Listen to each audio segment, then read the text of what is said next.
In the autumn of 1900, an American forest would feed you for nothing, and I do not mean a handful of berries. In the southern Appalachians, the ground under the trees went ankle-deep in chestnuts every single year. Families filled sacks and wagons with them and ate them all winter. Nobody had planted those trees. The food simply fell.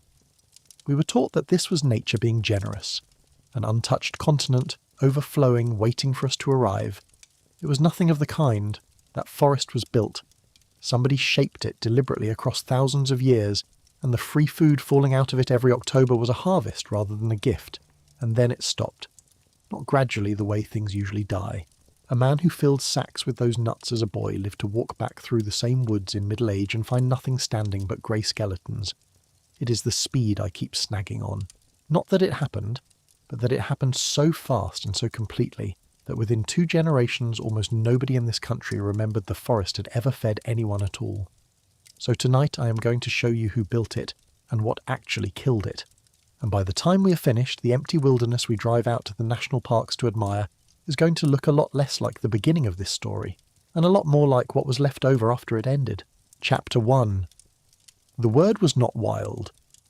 The first Europeans who pushed deep into the forests of eastern America kept reaching for the same word to describe what they were walking through, and the word was not wild, it was tended, groomed. Account after account said the same thing. The woods were so open that a man could ride a horse through them at a canter, or drive a cart between the trunks without ever cutting a path, because the trees stood far apart and the ground beneath them was clear. One of those observers, an English trader named Thomas Morton, watched the people who lived there set low fires across the country twice a year, once in the spring and once when the leaves came down, and he understood, more or less, that this was on purpose.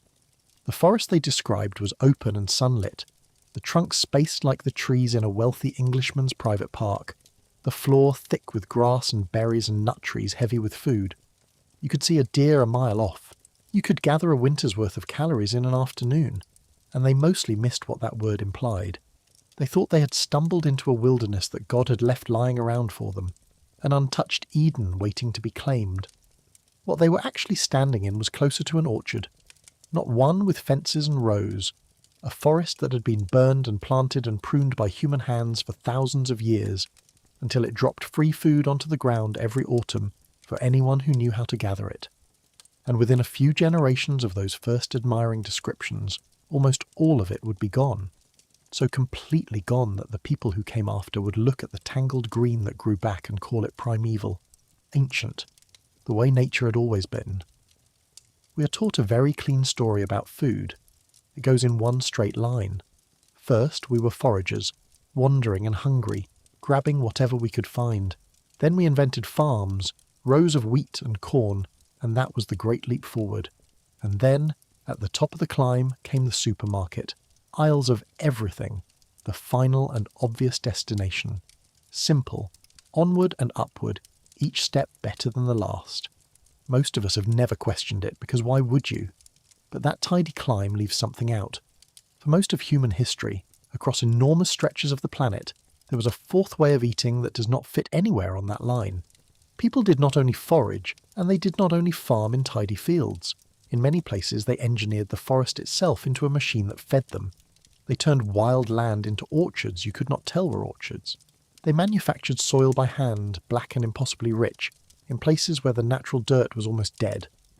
They planted trees whose fruit they would never live to taste, trees that would still be feeding strangers 100 years after the planter was buried. And they did it at a scale that is hard to hold in your head. Billions of food trees, whole river basins reshaped, a continent quietly gardened. And then, in the space of a single human lifetime, in some cases inside a single childhood, the whole thing switched off. So this is the question I keep circling back to. When those surveyors rode their horses through the open, park-like woods of America, what were they actually clearing to build their farms? And how does a food system that fed a hemisphere disappear so completely that the people living on top of it forget it was ever there? I want to be straight with you from the start, because this channel does not trade in fairy tales. There is a version of this story floating around the internet that turns it into a grand conspiracy. It says the world's food forests were erased on a schedule by a hidden hand, that someone in power decided ordinary people should not be allowed to feed themselves for free, and there are even corners of this that drag in a lost global empire called Tartaria and a coordinated worldwide cover-up. I am not going to sell you any of that, because I have read the actual evidence, and the actual evidence does not need a villain. The real story is written in soil science, in old survey records, in ship's logs, in the growth rings of dead trees, and in the memories of people who are still alive and still doing some of this today. And the documented version is heavier and stranger and sadder than any cover-up could ever be. By the end of this, you get to decide for yourself which it is. Chapter 2. The Tree That Fed a Continent. Let me start with one tree. Because one tree tells the whole story in miniature, and because you can still, if you know where to look, go and stand next to what is left of it. For most of recorded American history, if you walked into the Appalachian forest from Maine down through Georgia, you would have been surrounded by one species above all others, the American chestnut. The old figure, repeated for 100 years, is that 1 out of every 4 trees in those woods was a chestnut, and I should tell you that some paleoecologists now think that is too generous as a blanket claim, that the tree was overwhelming along certain ridges and thinner in other places. Fine. Even the cautious reading leaves you with a tree spread across something like 200 million acres of the eastern United States, and an enormous one, straight trunks rising well over 100 feet, some of them wider across than a dinner table is long. People called it the redwood of the East. Its lineage had come through ice ages and climate swings that erased other trees, tens of millions of years of it. And every autumn, without fail, without anyone lifting a finger, it rained food.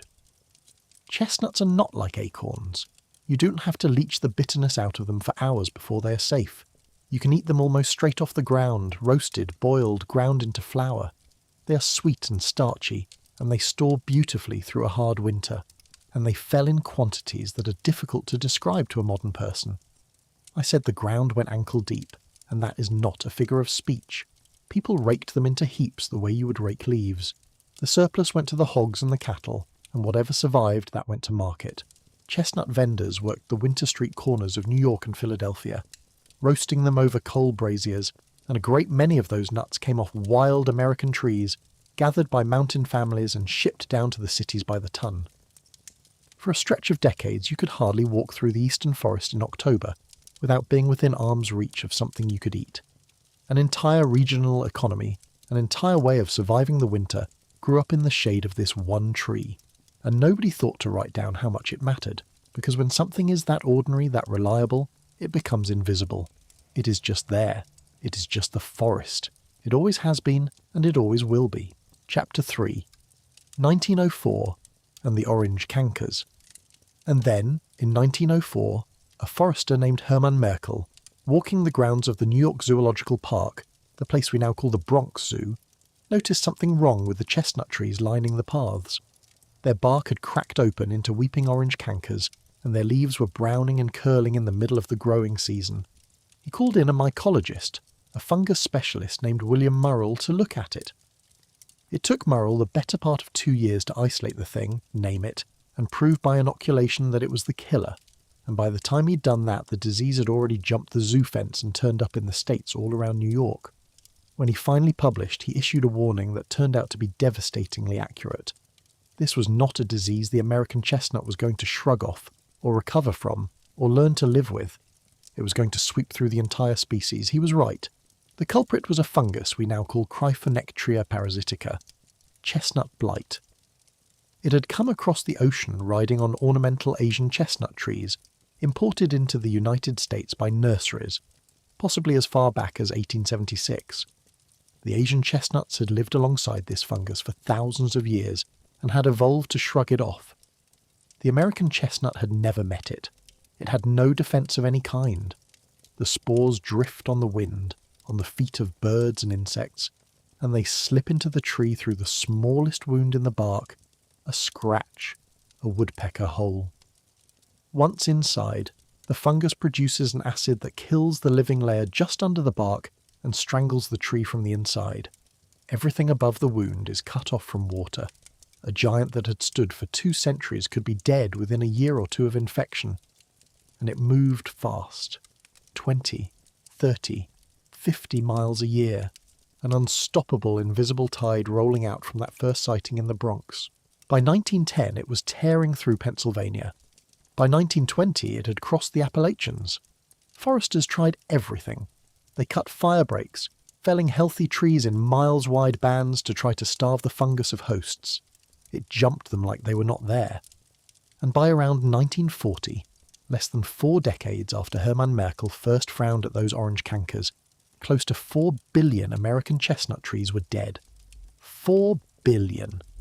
With a B, the largest collapse of a single dominant tree species ever recorded anywhere on Earth, and it happened inside the span of one person's childhood into middle age.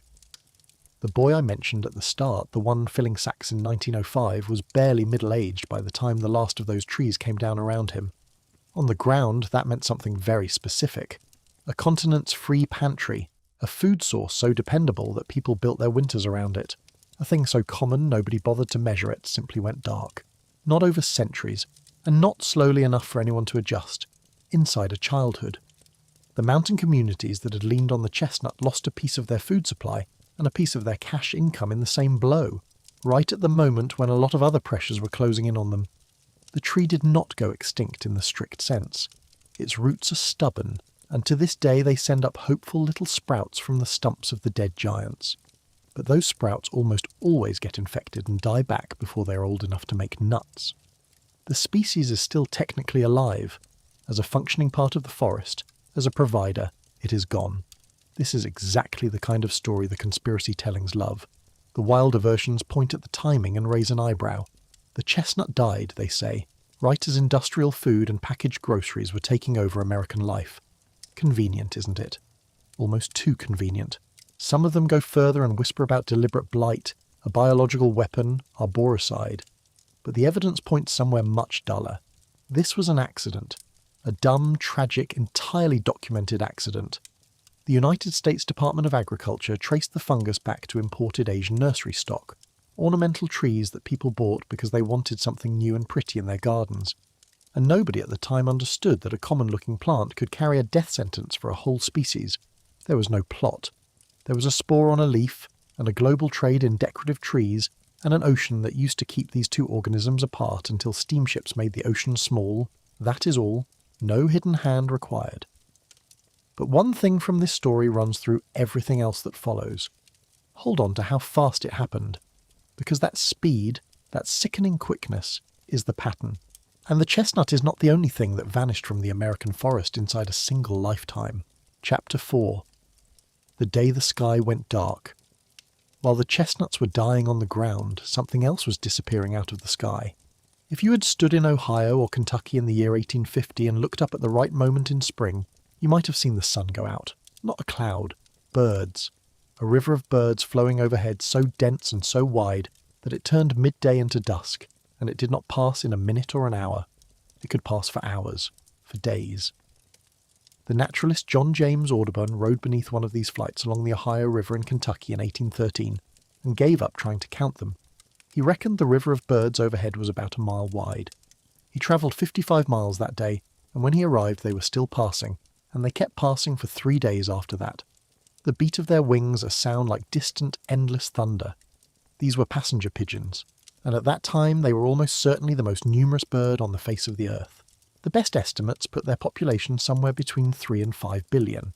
A single species that may have made up something like a third or even 40% of all the birds in North America. The connection ties them straight back to our story. What were those billions of pigeons eating? Must. The nuts on the forest floor. Chestnuts, acorns, beech nuts, the exact same free autumn bounty that fed the people, and the hogs, and the deer. The passenger pigeon was, in a way, the flying expression of the forest's abundance, a living cloud that existed only because the eastern woods produced such an obscene surplus of food that billions of birds could gorge on it, and there would still be plenty left over. The indigenous peoples of the eastern woodlands had hunted these pigeons for a very long time, folding them into their food supply the way they folded in the nuts and the corn and the deer, taking what they needed from a seemingly bottomless well. The word bottomless is the trap, because there is an official report on record from a committee of the Ohio Senate in 1857, responding to a proposed law to protect the passenger pigeon by waving the whole idea away. The bird, it declared, was so numerous, so wildly abundant, that no amount of hunting could ever make a dent in it. It needed no protection. It was here today and somewhere else tomorrow, and it would go on forever. 50 years later, it was extinct. Every single one. What happened is grimly simple, and it happened at the same industrial speed as the blight. As railroads and telegraphs spread across the country, professional market hunters could suddenly find a giant nesting colony, wire the location to buyers in the cities, and ship out barrels of cheap pigeon meat by the trainload. They netted them by the hundreds in a single sweep. They knocked the fat babies, the squabs, out of the nests with poles. And because the birds nested in enormous concentrated colonies, every colony became a slaughter yard. The pigeons could not breed fast enough to replace what was being taken, and worse, as the great eastern forests were being cleared, the mast forests that fed them were vanishing too, the same collapse coming at them from two directions at once. The flocks thinned. Then they crashed. By the 1890s, the sky-darkening rivers of birds were a memory, and on the 1st of September 1914, in a cage at the Cincinnati Zoo, a single elderly female passenger pigeon named Martha, the last of her entire kind anywhere on Earth, died. We know the exact day. Her keepers found her on the floor of the cage a little after midday. A species that had numbered in the billions, that had blackened the sky within living memory, went to zero, and we watched it happen, and we wrote down the date. That is the same loss as the chestnut sharpened. In the span of one lifetime, the eastern American forest lost its single most abundant tree and its single most abundant bird, two of the largest concentrations of free food that have ever existed on this continent, one on the ground and one in the air. And in both cases it happened fast enough that a person could remember the abundance and live to see the emptiness. To someone standing in 1920, the forest of their grandparents, the one that rained chestnuts and darkened with pigeons, would already have sounded like a tall tale. A story that could not possibly be true. The forgetting had already begun, and both of these were losses of things people mostly thought of as simply given, simply wild, nobody's design and nobody's responsibility. But that framing, that these were just the free gifts of untouched nature, is about to fall apart completely. Because the deeper you dig, the clearer it becomes that a great deal of what those Europeans called wilderness was not wild at all. It had a designer, several in fact, and they had been at work for thousands of years. Chapter 5. 60 million buffalo and the one villain. In this story. Before we follow that designer into the forests, there is one more collapse to reckon with, the largest of them all, and it belongs out on the open grass. Because there was a third great source of nearly free food in America, alongside the chestnut on the ground and the pigeon in the air, and it walked on 4 legs across the Great Plains in numbers that make even the pigeons seem modest. The American bison, the buffalo. When Europeans first pushed onto the plains, the bison may have numbered somewhere between 30 and 60 million animals. I should say that the top of that range comes from an estimate made over a century ago, and some researchers now think it is too generous, that the true figure sat lower and swung with drought and grass. Even the cautious number is staggering. Herds so vast that travellers describe the entire horizon moving, a single herd taking days to pass, the ground trembling under the weight of them. For the plains peoples, the Lakota, the Comanche, the Cheyenne, the Kiowa, and many more, the bison was not one food among many. It was very nearly everything. Food, yes, in enormous quantity, but also hide for shelter and clothing, bone for tools, sinew for thread and bowstring, the animal woven into the diet and the economy and the spiritual life of dozens of nations.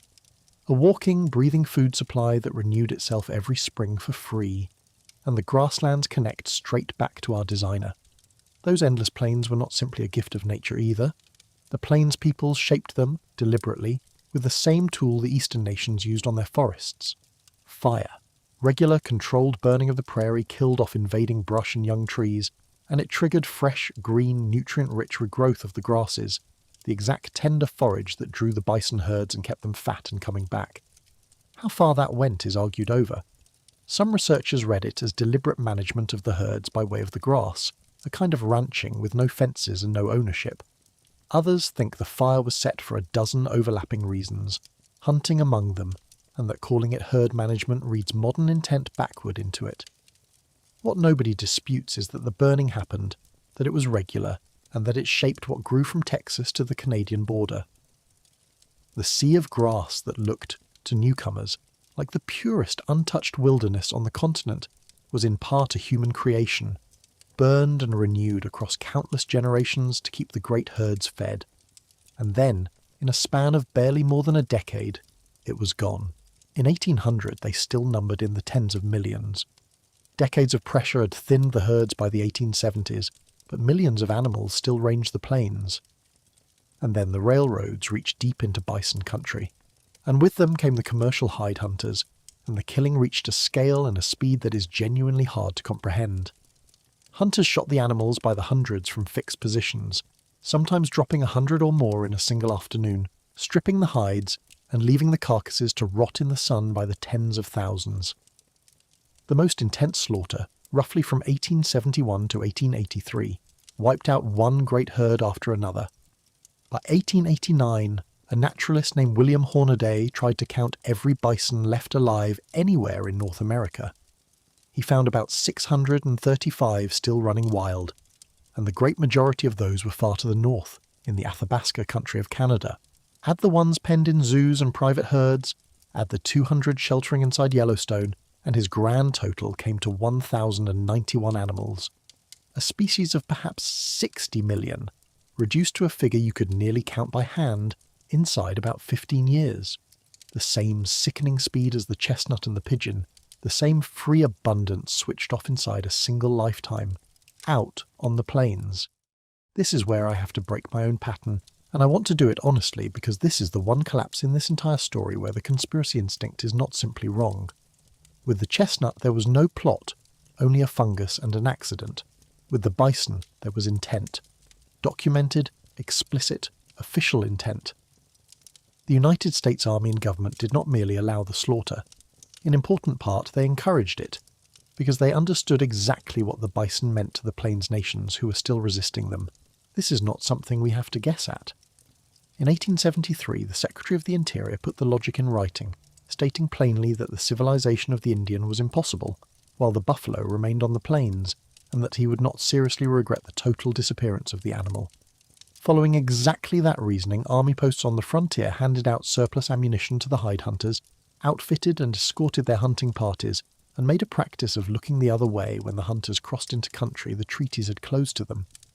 General Philip Sheridan is widely quoted as welcoming the slaughter, arguing that the hide hunters were destroying the tribe's commissary, their supply of food, and should be left alone to finish the job.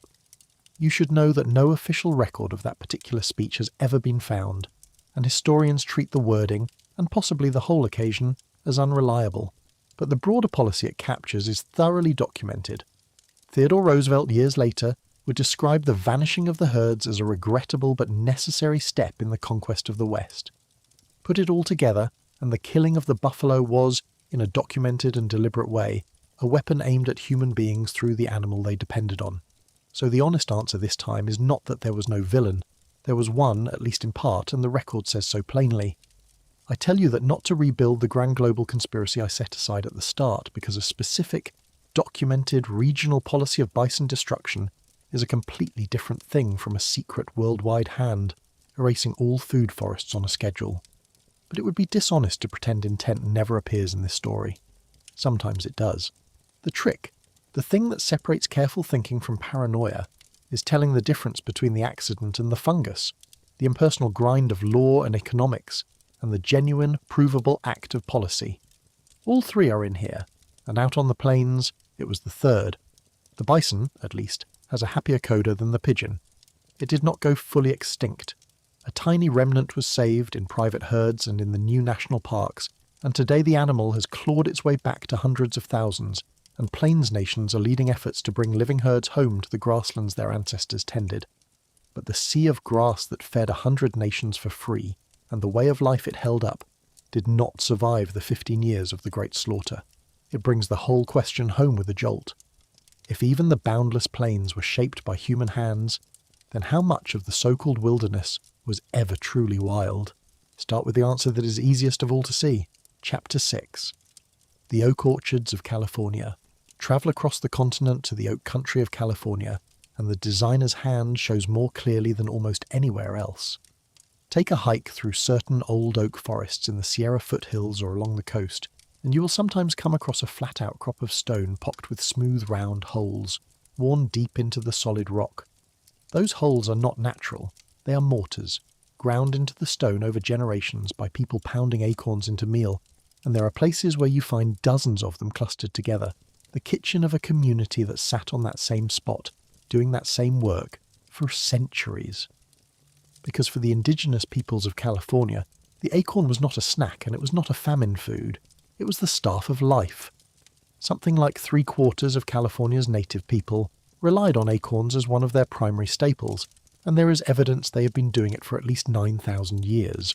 At California archaeological sites, acorns show up in greater quantities than any other food. Nothing else comes close. An acorn is a tricky thing to live on. Raw, most of them are bitter and mildly toxic, loaded with tannins that will make you sick. So over thousands of years, the women of these communities worked out an elegant chemistry. Pound the nuts into flour, then pour water through that flour again and again to leach the tannins away. And what is left is a sweet, storable meal you can cook into soup or mush, or a dense flat bread. A properly stored cache of acorns could carry a family through the lean months, year after year. And different oaks gave different gifts. The people learned which species were sweetest, which were fattiest, which stored longest, and they favoured them. Favoured them how? This is where it stops being foraging and starts being farming, even if it does not look like the farming we are used to. These communities actively managed the oaks. They pruned them. They cleared the ground beneath them, and above all they burned. Low, careful, deliberate fires, set at the right time of year, sweeping through the understory to clear out the brush and the pests and the fallen debris, to kill the acorn weevils and worms that spoil the crop, to fertilise the soil with ash, and to keep the forest open and easy to move through. The result was not a random scatter of wild oaks. It was, in the words of one Carrick research ecologist named Frank Lake, a set of orchards. Tribal acorn orchards, managed for acorn production for thousands of years. When you look at an old photograph of Yosemite Valley, those magnificent, widely spaced oaks standing in open golden meadows, the scene that made people weep at the beauty of untouched nature, you are very often not looking at untouched nature at all. You are looking at the surviving orchard of a people who had shaped that exact scene, on purpose, across 100 generations, and who were pushed off it right before the photographers arrived to call it pristine. And the burning did not only serve the oaks. Across enormous parts of North America, from the California hills to the New England woods to the Carolina Piedmont, indigenous fire was the single most powerful tool shaping the land. It is the reason so many early European accounts describe those open, park-like forests you could ride a horse through. That openness was not the natural state of the woods. Left completely alone, most of those forests would choke themselves with dense underbrush and young trees. It was regular, low-intensity human fire that kept them open, that favoured the fire-resistant, food-bearing giants like the oaks and the hickories and, yes, the chestnuts, and that created a shifting mosaic of berry fields and grazing clearings that pulled in the deer and the elk and the turkey. When those first colonists marvelled at the abundance of game, at woods that seemed stocked like a hunting estate, they were, without realising it, admiring the results of a management system as sophisticated as anything they had left behind in Europe. They just did not have the eyes to see it as management. To a people who fenced their animals and ploughed their fields, a person who shaped a whole forest with fire and then harvested the deer and the nuts it produced simply looked like a lucky savage wandering through a garden that grew itself. The pendulum here can swing too far, though. In recent decades, this idea, that native fire shaped almost the entire continent, has become so popular that some careful scientists have started pushing back, worried it has hardened into a new myth of its own.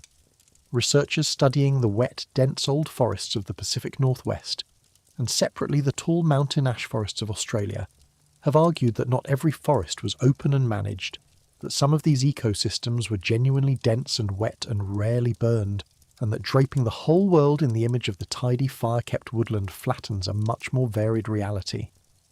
The ecologist David Foster, who ran Harvard's Forest Research Station for 30 years, went a good deal further than that. He and his colleagues went digging into ancient pollen records pulled from the mud at the bottom of New England lakes, and they came back arguing that they could find very little sign of widespread farming or landscape-scale burning in the region before Europeans arrived at all. Archaeologists pushed back on that, hard. The fight is still going. so the balance sits somewhere in the middle. The engineering was real and widespread and staggering. It was also not everywhere, and not uniform, and honest researchers are still arguing about exactly how far it reached. Chapter 7. The Three Sisters. But fire and oaks were only one instrument in the orchestra. Move east into the woodlands of what is now the northeastern United States and southern Canada, and you find a different kind of engineering, one that hides in plain sight in something a lot of people have grown in a school garden without ever grasping what it really is.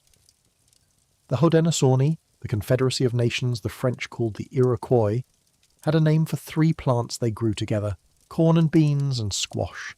They called them the Three Sisters, and on the surface it looks like a charming folk practice, three vegetables in a mound. Look closer, and it is a piece of agricultural engineering so clever that scientists are still studying it as a model for the future of farming. Every piece of that arrangement is doing a job. The corn goes in first, and it grows tall and straight, a living pole. Then the beans, planted at its base, climb up the cornstalk toward the light, so you do not need to build a trellis, the corn is the trellis. But the beans are paying rent. Beans are legumes, and legumes pull nitrogen out of the air and fix it into the soil through their roots, quietly fertilizing the very corn that is holding them up. And then the squash sprawls across the ground below both of them, its broad leaves shading the soil, choking out weeds, holding in moisture, its prickly stems discouraging animals from wandering in to feed. Three plants, one mound, each one solving a problem the other two would otherwise have. No plough, no synthetic fertilizer, no pesticide. Just a system that a European farmer, looking at that jumbled, unrowed mound of tangled greenery, would have dismissed as a mess. To his eyes it looked haphazard, even lazy. He could not see that it was a designed ecosystem outproducing his neat rows. And it does not stop at the mechanics of the mound, because the genius is in the eating too. Corn, beans and squash together are close to a nutritionally complete diet. The corn gives you carbohydrates but lacks certain amino acids. The beans supply exactly those missing amino acids along with a heavy dose of protein. The squash rounds it out with vitamins and minerals, and its seeds add oils. Grow these three together, store them through the winter, and a community can feed itself well year after year, off a system that also rebuilds its own soil instead of exhausting it. In the Mohawk language, one word for these crops translates, more or less, to the ones who sustain us, or simply, they give us life. That is not a metaphor. For the people of the eastern woodlands, corn and beans and squash, along with the wild game and the nut trees and the maple sap and the strawberries, were life itself. And this system was not small or marginal. It fed dense, settled, organised populations across a huge region. The Haudenosaunee, the Cherokee, the Mandan and Hidatsa out on the plains, the Hopi and Zuni in the desert southwest, each adapted the same three sisters to their own climate. This was a continental agricultural tradition, thousands of years deep, and it was so woven into the forest and the field that a newcomer could look right at it and see only wilderness. Chapter 8. America's Own Lost Crops, and corn was not even where it started. This next fact was left out of almost every classroom I've ever heard of. We are taught that farming was invented in a small handful of places, above all the Fertile Crescent in the Middle East, and that everywhere else simply inherited the idea. That is not true. Agriculture was invented independently, from scratch, in several separate cradles around the world, and one of those cradles was right here, in the river valleys of eastern North America. Long before corn ever arrived from the south, the peoples of what is now the eastern United States domesticated their own crops, their own. Starting close to 4,000 years ago, they took a group of wild plants and by saving and replanting the best seeds year after year, slowly bred them into cultivated grains and oilseeds. Archaeologists call this the Eastern Agricultural Complex, and its members have names most of us have never heard. Goosefoot, a relative of the quinoa now sold in every health food store. Mars elder, sometimes called sumpweed. Little barley, erect knotweed, maygrass, along with early domesticated sunflowers and a native squash. An entire homegrown farming tradition with its own crops, its own field techniques, its own flavours, built by North American hands out of North American plants. And most of it is simply gone. Of that original suite of crops, only the sunflower and the squash are still widely grown today. The others, The goosefoot and the marshelde and the little barley and the knotweed fell out of cultivation, some of them right around the time Europeans were arriving, and their domesticated forms, the special large-seeded versions that generations of farmers had painstakingly bred, are now extinct. Not endangered, extinct. The wild cousins still grow as roadside weeds, but the crop, the thing that ancient people made, no longer exists anywhere on Earth. Part of that loss began before contact, when corn swept up from Mexico and proved so productive that many communities gradually set the older, smaller-seeded grains aside for it, a slow abandonment rather than a catastrophe. But the rest went the way of everything else in this story, erased in the collapse and the displacement, the knowledge of how to grow these plants snapping along with the people who held it. And what makes it sting is that these were not marginal foods. When modern researchers actually tried to grow the lost crops, planting goosefoot and knotweed together in the old style, they found the polyculture out-yielded the global averages for the closest surviving relatives of those plants and landed squarely in the range of traditionally grown corn. This was real, serious, productive agriculture, an entire cuisine, a whole agricultural civilization's worth of crops, domesticated over thousands of years and then lost so completely that today you cannot buy a single one of them in any store in the country where they were invented. A farming tradition gone extinct in the very land that created it. Chapter 9. The Black Earth of the Amazon. So the pattern is filling in. In the west, orchards of oaks kept alive by fire. In the east, the Three Sisters and a burned, tended, food-bearing mosaic. Free food, engineered food, everywhere, sitting so lightly on the land that the people who took it over mistook the whole apparatus for an accident of nature. But if you think turning a forest into an orchard with fire is the high-water mark of what these societies could do, you have not yet seen the strangest thing on the list, because the boldest act of food engineering here did not shape a forest. It did not manage a species. It reached down into the ground and built new earth from scratch.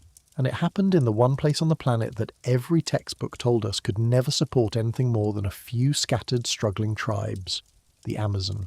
For most of the 20th century, the story of the Amazon rainforest was settled science, and it went like this. The Amazon is a green desert.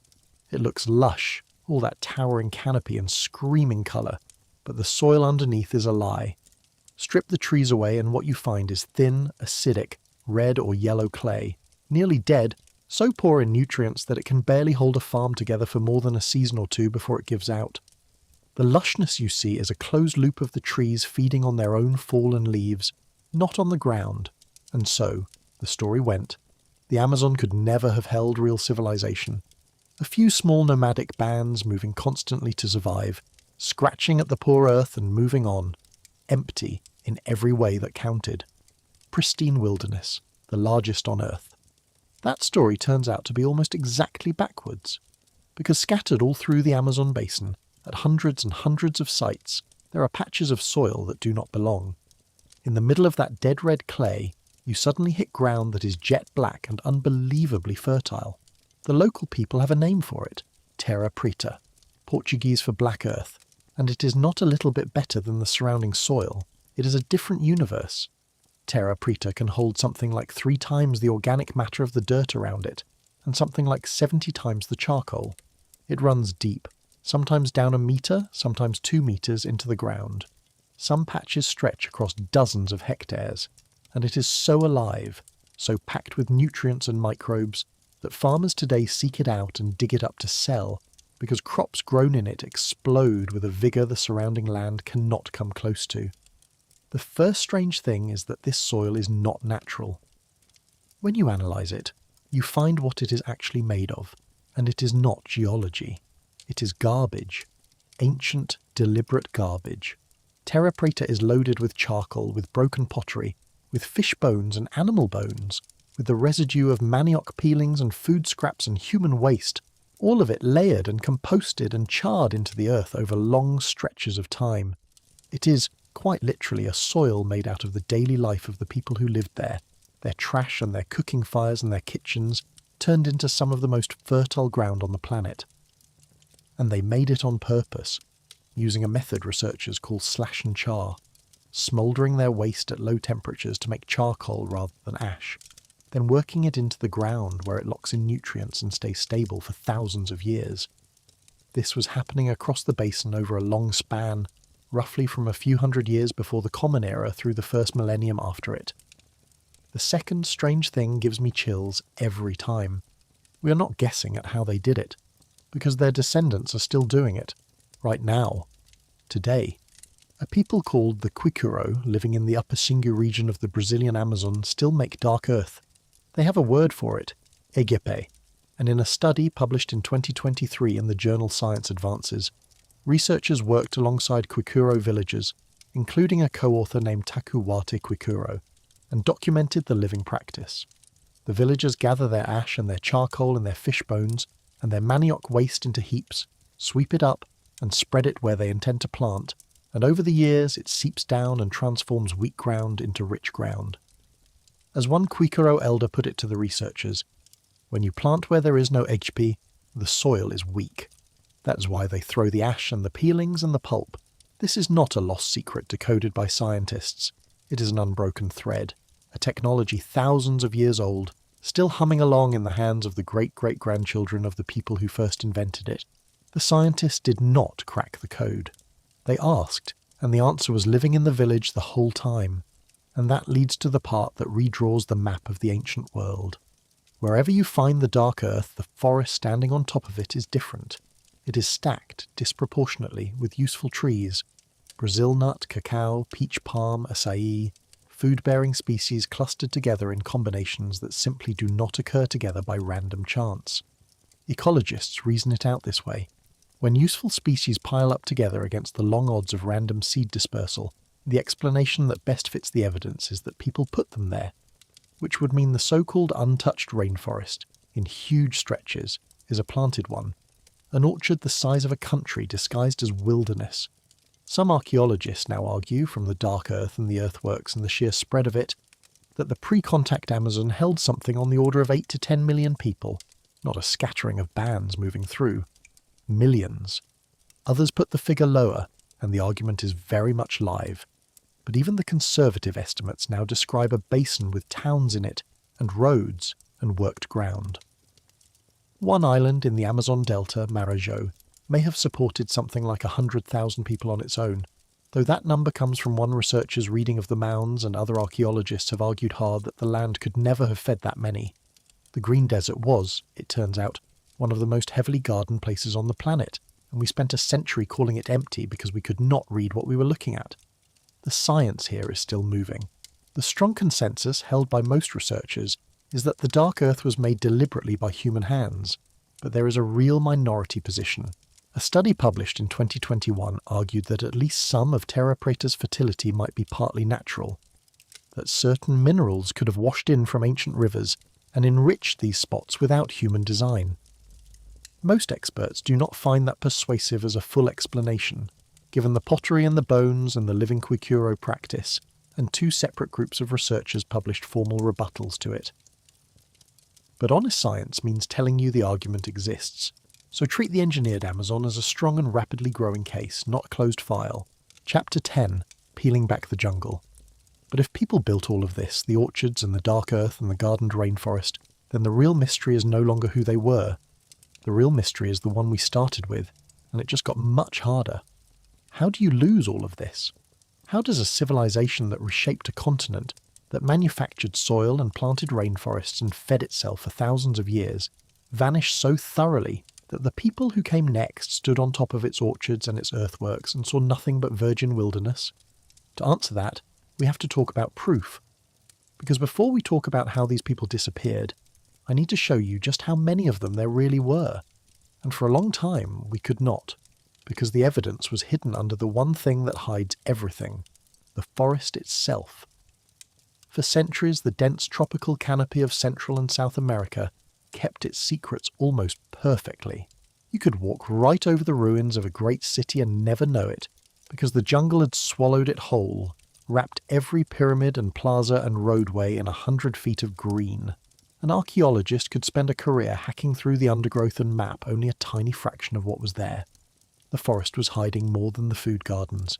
It was hiding the gardeners and the towns they lived in and the true size of their world. And then, quite recently, we invented a way to see through it. The tool's called LIDAR. The name is not important, but what it does is close to magic. You fly an aircraft over the forest and fire hundreds of thousands of laser pulses down at the ground every second. Most of those pulses bounce off leaves and branches, but a few of them slip all the way through the gaps in the canopy, hit the actual earth, and bounce back. Measure the timing of the ones that reach the ground, strip away everything the leaves reflected, and you are left with a bare, naked map of the land surface itself, every mound and ditch and wall and roadbed, as if you had reached down and peeled the entire forest away like a bedsheet. What had taken lifetimes of machete work now takes an afternoon in an airplane, and when researchers started pointing this thing at the jungles that every textbook told us were empty, what came back onto their screens rewrote the human story of two continents. In 2024, the world got one of the most striking examples yet, and it came from an almost comic accident. A doctoral student at Tulane University named Luke Thomas was sitting at his computer, and instead of running a fresh, expensive survey, he went looking online and found an old LIDAR data set that had been collected years earlier for an environmental study in the Mexican state of Campeche on the Yucatan. Nobody had ever looked at it with an archaeologist's eyes. He did. And buried in that data, under the canopy, unknown to the Mexican government and to science, was an entire lost Maya city. They named it Valeriana. The survey covered about 50 square miles of Campeche that no archaeologist had ever set foot in, and across it the scan picked out 6,674 structures. At the heart of that sprawl sat something that was not a village at all. It had every hallmark of a classic Maya political capital. Temple pyramids of the kind you see at Tikal, enclosed plazas linked by a broad causeway, a bull court, a reservoir made by damming a seasonal stream. At its height, roughly between the years 740 and 850, this city may have held somewhere between 30 and 50,000 people. That is more people than live in that same region of Mexico today, a metropolis sitting silent under the trees, found by a student browsing the internet, in a data set that had been sitting on a server the whole time. And Valeriana is not a freak. It is one dot in a flood of them. LIDAR surveys across the Maya lowlands have revealed that the whole region was densely, continuously settled, city linked to city by causeways, the land between them carved with terraces and canals and raised fields. The empty jungle was, 1,000 years ago, one of the most crowded and heavily engineered places on the planet, and the same revelation is coming out of South America. In the Upano Valley, in the Amazonian foothills of the Andes in Ecuador, an archaeologist named Stephen Rostaine had spent years finding hints of old earthworks without being able to see the whole picture. Then LIDAR mapped it, and there it was. A network of 15 settlements, 5 of them large, laced together by a system of dead straight roads, some of them wide and running for kilometres, and surrounded by fields drained by a deliberate grid of canals. More than 6,000 earthen platforms, where houses and ceremonial buildings once stood. Rostaine has suggested the valley may have held tens of thousands of people, and they began building it around 500 years before the Common Era, when Rome was still a modest republic on the other side of the world, and they were still living there centuries later, around the time that empire came apart. Rostaine called it simply a lost valley of cities, and it had been sitting under the Amazon canopy, which we had all agreed could never support such a thing the entire time. And this changes the weight of everything else in this story. The idea of an empty, pristine, barely inhabited wilderness before European arrival is not a small misunderstanding. It is one of the largest errors in how we tell human history, and the lasers are erasing it city by city. These forests were full of people, full of towns and roads and farms and gardens and dark earth and orchards of nuts. The scale of what was here and the scale of what was lost is only now coming into focus, because only now can we finally see the ground. Chapter 11. The Forgotten City under St. Louis.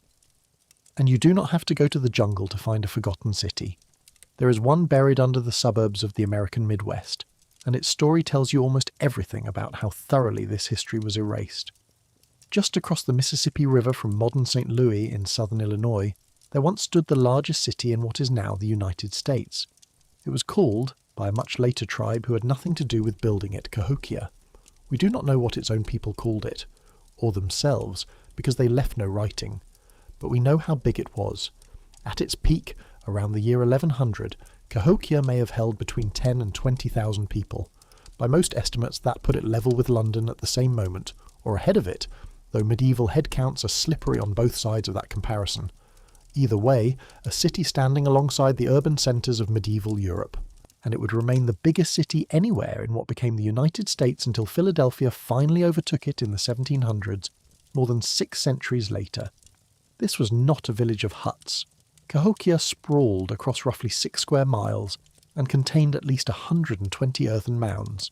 At its centre rose one of the most staggering structures in the ancient Americas, a flat-topped earthen pyramid we now call Monk's Mound, standing about 100 feet tall, covering 14 acres at its base, a footprint that rivals the Great Pyramid of Egypt.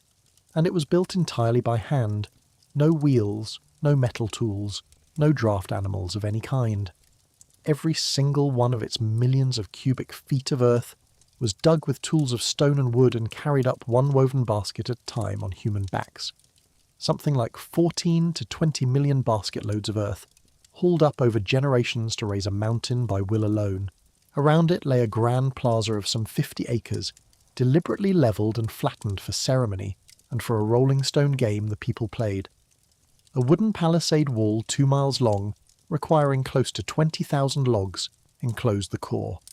And to the west stood a great ring of red cedar posts that archaeologists nicknamed Woodhenge, a solar calendar aligned so precisely that at the equinox the sun rises exactly where the posts predict. Cahokia was a planned city, laid out from the beginning to a design and aligned to the sky, fed by vast fields of corn, connected by trade to a continent, copper from the Great Lakes, seashells from the Gulf, mica from the Appalachians, all flowing into this one great capital on the river. And then, sometime before 1400, well before any European set eyes on it, Cahokia emptied. Why is still argued over. Climate shifts, catastrophic flooding of the river bottoms, deforestation and soil exhaustion from feeding so many people, political strain, some combination of all of it. The people dispersed, and their descendants scattered into the many nations of the Mississippian world, and within a few generations the memory of the great city itself had faded even among native people. So when Europeans and then American settlers arrived and found these enormous, obviously engineered mounds standing in the river valleys, they were faced with a choice about what to believe, and what they chose is the ugly part. Rather than accept the obvious truth that the ancestors of the native people they were in the process of dispossessing had built these monuments, many white Americans invented a fantasy. They decided the mounds must have been the work of some vanished, superior, lost race. A wandering band of old-world voyagers, perhaps Phoenicians or a lost tribe of Israel or some mysterious white civilization that had come and gone and been wiped out by the savage Indians. Anyone but the people who were actually standing right there. This became known as the mound builder myth, and it was not harmless. It was used, quite deliberately, to argue that native people had no real claim to the land, that they were merely the destroyers of a greater civilization rather than its heirs, and therefore that taking the land from them was no crime at all. The mounds in St. Louis itself, once so numerous the place was nicknamed Mound City, were mostly bulldozed and carted away in the 1800s to make room for the modern town, the graves of a forgotten metropolis flattened by people who had convinced themselves it was built by ghosts. And that refusal is the same disease we're going to name in full by the end of this story. The refusal to see, the deep, almost desperate need to believe that the abundance and the engineering and the cities were anything at all, other than the work of the people who were actually here. Cahokia was forgotten so completely that Americans built a fairy tale to avoid crediting it, and Cahokia emptied slowly and mysteriously and mostly on its own. The far larger emptying, the one that erased the gardeners of 2 whole continents and left their orchards standing in an empty forest, came later, and it came faster. And unlike Cahokia, we know exactly what did it. Which brings us at last to the hardest question. If the forests were this full, this engineered, this alive with people and their food systems, then what on earth happened to them? How do you empty a hemisphere? Chapter 12. The Great Dying. The answer is the darkest chapter in this whole story, and it is the reason the loss can look, at first glance, like something deliberately hidden. So I'm going to give it to you plainly. When Columbus made landfall in 1492, The population of the Americas north and south was enormous. The estimates vary, and this is genuinely hard to reconstruct, but a widely cited figure from researchers at University College London puts it at around 60 million people. 60 million!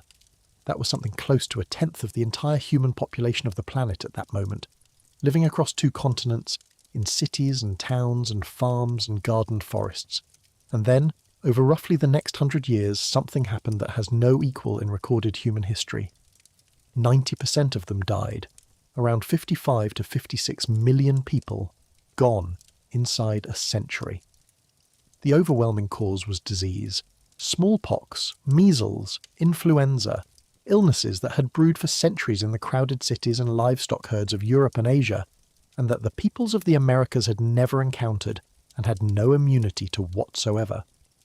When these diseases arrived, they did not spread at the speed of European soldiers.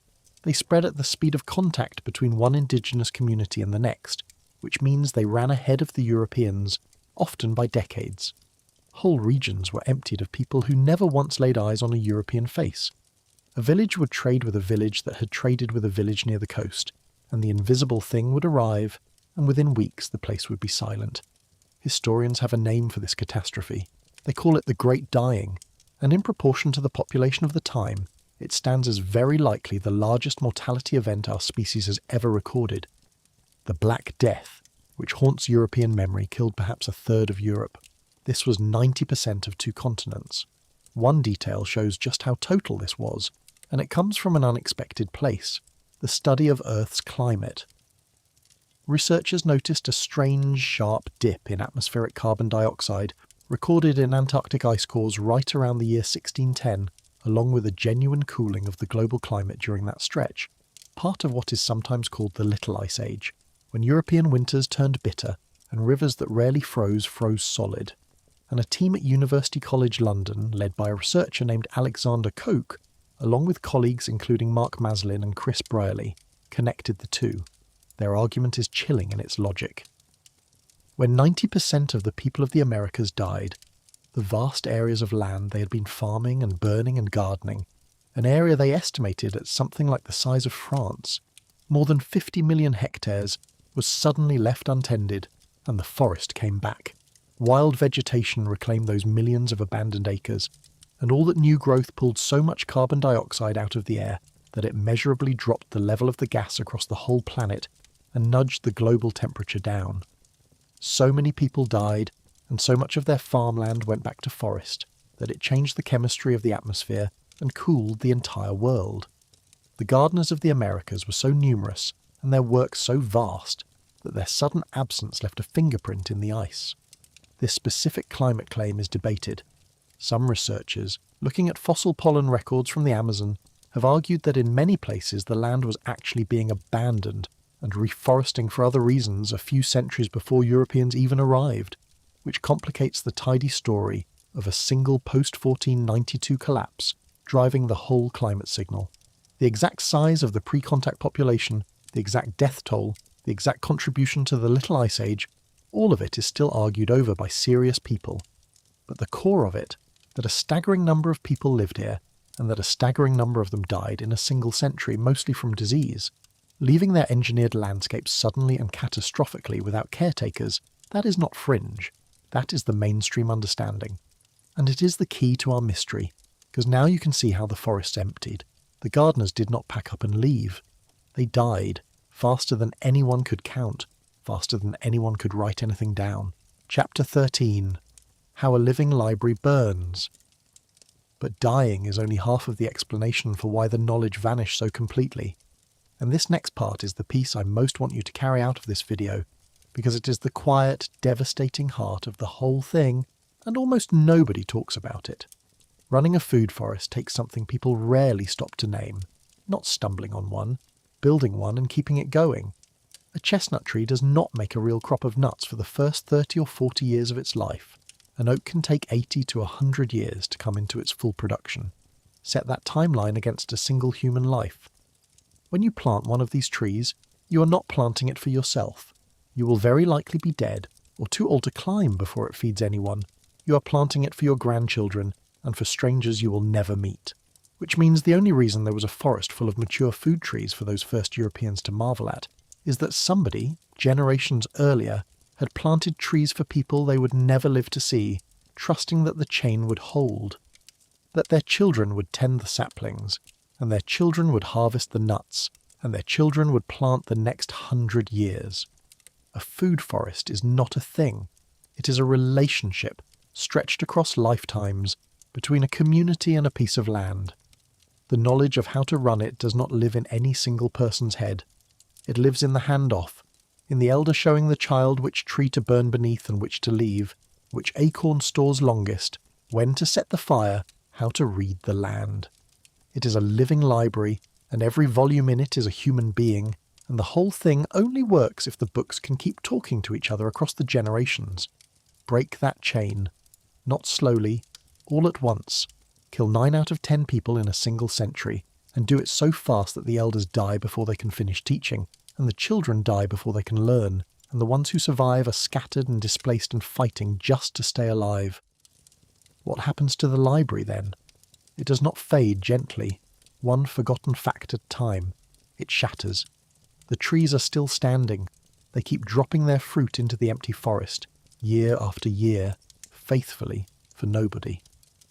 But the people who knew how to read them, how to tend them, how to plant the next century are gone, and their knowledge, the accumulated wisdom of thousands of years of watching and burning and planting and handing down, does not slowly erode. It snaps in a generation. Almost all of it, almost everywhere at once. A library still full of books, and not one person left alive who can read the language they are written in. That, more than anything, is why this can look like a conspiracy.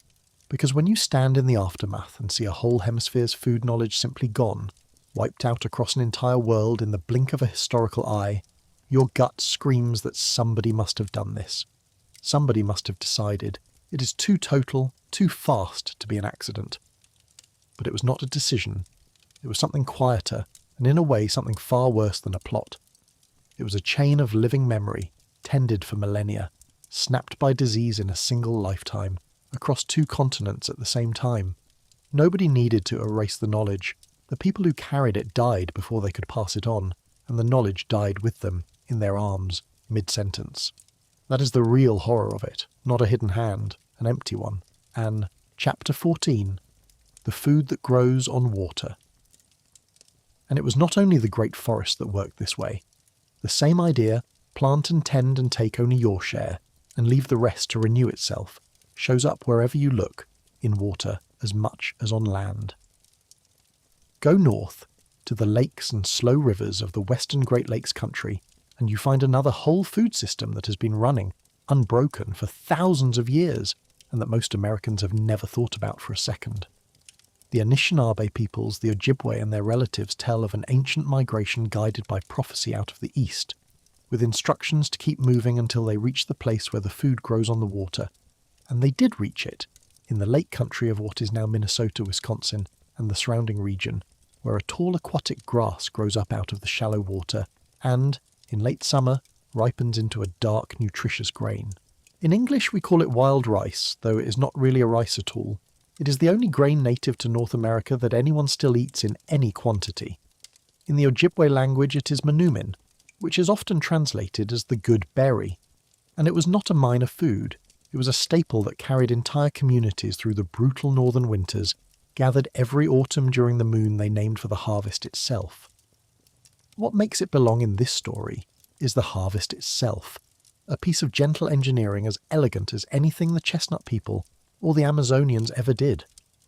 2 people go out into the rice beds in a shallow canoe, often traditionally a birch bark one, and a motor is out of the question because a motor would tear the beds apart. 1 person stands and quietly poles the canoe through the thick standing grass. The other sits with 2 smooth wooden sticks called knocking sticks, and with one they bend a cluster of stalks over the edge of the canoe, and with the other they tap it, just tap it, so that only the fully ripe grains rain down into the bottom of the boat. The grains that are not ready yet stay on the stalk. And crucially, a large share of the grain, most of it in fact, is deliberately left behind or falls back into the water, where it sinks into the mud and becomes next year's crop. A good acre of rice bed can produce hundreds of pounds of grain, and the traditional hand harvest takes only a fraction of it, on purpose, so the beds reseed themselves and come back year after year, generation after generation. This is not extraction. It is a partnership. The harvesters need the rice, and the rice, which must be reseeded to thrive, has come to need the harvesters who move its seeds around and tend its waters. Take too much and you starve next year. Take your share and leave the rest, and the good berry feeds your great-grandchildren. You can hear in that the exact same principle that ran the chestnut forests and the acorn orchards. A food source treated as a relationship to be maintained across time, rather than a mine to be emptied. And you can guess what happened to it, because it is the same shape as everything else. As settlers arrived and the land was carved up, the rice waters were drained, dammed, polluted, and seized. The Ojibwe fought and are still fighting to hold on to their right to harvest manumin, a right written into treaties signed with the United States government in the 1830s, 40s and 50s, treaties that are still argued over in courtrooms today. And there were outsiders, university researchers among them, who looked at the traditional canoe harvest and dismissed it as primitive and inefficient, and set about domesticating wild rice into a crop that ripens all at once and can be cut by a machine and grown in flooded paddies like any other commodity. The wild, tended beds shrank. The knowledge, once carried by nearly everyone, narrowed to fewer and fewer keepers. It is one of the rare cases in this whole story where the thread did not fully snap, where the living harvesters are still out on the water every fall, still knocking the good berry into their canoes. But it came close. It is still coming close, and it survives only because people fought generation after generation to keep the handoff alive. Chapter 15. Gardens Built Out of Stone. Walk down to the edge of the ocean, on the northwest coast of the continent, in what is now British Columbia and the coast of Washington and Alaska, and I will show you something that stopped me cold the first time I understood it, because up to now everything I have described has been on land or in fresh water. But the indigenous peoples of the northwest coast did something that almost nobody expects. They farmed the sea, or more precisely they gardened the beach itself, and they did it by building. They are called clam gardens, and for a long time non-native people who noticed the low rock walls along certain beaches assumed they were natural, or the leftover foundations of something, and walked right past them. They are not natural. Along sheltered bays, at the very lowest line the tide reaches, northwest coast peoples built long walls of piled boulders and cobbles, hauling and stacking stone by hand over what must have been enormous stretches of labour. And the wall does something clever. As the tides wash sediment back and forth, the wall traps it, and over time the sloping beach behind the wall fills in and flattens out into a level terrace. That flat, stable terrace, at exactly the right tidal height, turns out to be close to perfect habitat for clams. It gives them more of the zone they like best, the right depth, the right substrate, room to grow. It is, in effect, a purpose-built clam farm engineered out of rock and tide, and it worked measurably. When modern scientists went out and actually compared clam gardens to unmodified natural beaches nearby, running experiments and transplanting clams to see how they fared, the results were striking. Clam gardens produced dramatically more shellfish. In one study on the beaches of British Columbia, the walled gardens held roughly 4 times as many butter clams and more than twice as many little-neck clams as the wild beaches, and the young clams grew faster and survived better in the engineered terraces, 4 times the food off the same stretch of shore, because someone understood the tide and the clam well enough to rebuild the beach itself. And these are not recent. Some of these clam gardens are more than 2,000 years old, and there are stretches of this stone gardening running for kilometres along the coast, tended and maintained across many centuries by people who thinned the clams to prevent crowding, cleared out predators, and added crushed shell to keep the ground just right. This was aquaculture, real, sophisticated, deliberate marine farming, thousands of years before anyone in Europe imagined such a thing, and it was so well camouflaged as ordinary shoreline that colonisers looked straight at it and saw only a rocky beach. Chapter 16. England, Fences and Paperwork. So the whole picture is assembled now, and the pattern in it is overwhelming. In the Appalachian forests, an orchard of chestnuts. In the California hills, orchards of oaks kept open by fire. In the eastern woodlands, the Three Sisters and a managed mosaic of field and grove. In the Amazon, manufactured black earth and a planted rainforest. In the northern lakes, tended beds of the good berry. On the Pacific shore, farms of clams built out of stone. 6 completely different environments, 6 completely different peoples, and the same underlying genius appearing again and again. Do not simply take from the land. Shape it, tend it, invest in it across generations and let it feed you forever. This was not a scattering of lucky primitives wandering through a wilderness that fed them by accident. This was a hemisphere and beyond covered in engineered abundance, in food systems so deeply woven into the natural world that they were invisible to eyes that did not know how to look. And nearly all of it, everywhere, went quiet within a few short generations of contact. We have seen how the American losses happened, through the blight and the market gun, and above all the great dying that broke the chain of knowledge.